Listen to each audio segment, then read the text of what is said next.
Hello, this is Jim Vasilopoulos, and today we're going to talk about activity versus achievement. So, to start our discussion, let's think about driving down the street someday, and you're driving by and you see one restaurant, the parking lot is empty, there aren't many people outside, it doesn't look busy. And you drive a little further down the road and you see a very busy restaurant, people eating outside, there's a line waiting to get in, and you know by the reputation of that restaurant that it has a long waiting list to get in there. So you look at those two restaurants and you say, which one is the better restaurant? Obviously, the busier restaurant is the better restaurant. It's got more demand, there are more people waiting, it's obviously better.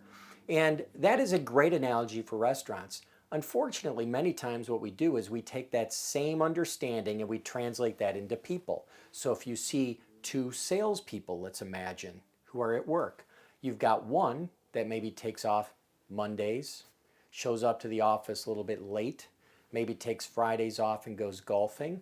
And you've got another salesperson who's there early, works late, always on the phone, always working hard. You imagine which one is the better salesperson?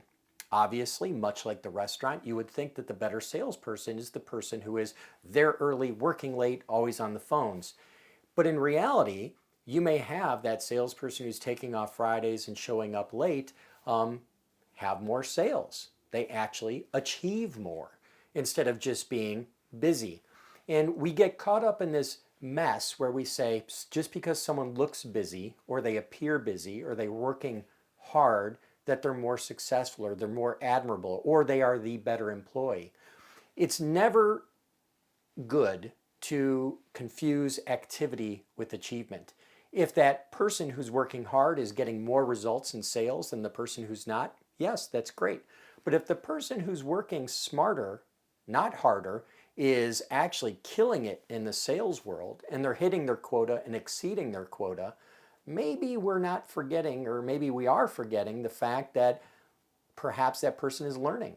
They're learning the optimal times to call people. Maybe they realize no one wants to take their sales calls on Friday afternoons, and maybe they're better off networking and playing golf with potential prospects or network connections. Perhaps they are learning, perhaps they are working smarter. And so it's very important for us as leaders to make sure that we are rewarding for achievement, not for activity.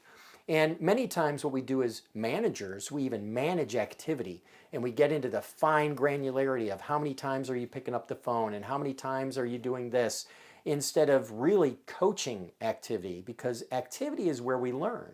Activity is where we spend our time. And if we learn from our mistakes, we learn from the lessons from others and how to be more productive, how to achieve more results, perhaps we can lower the level of activity that's necessary to achieve said results. And that's all what goes behind the famous saying, work smarter, not harder.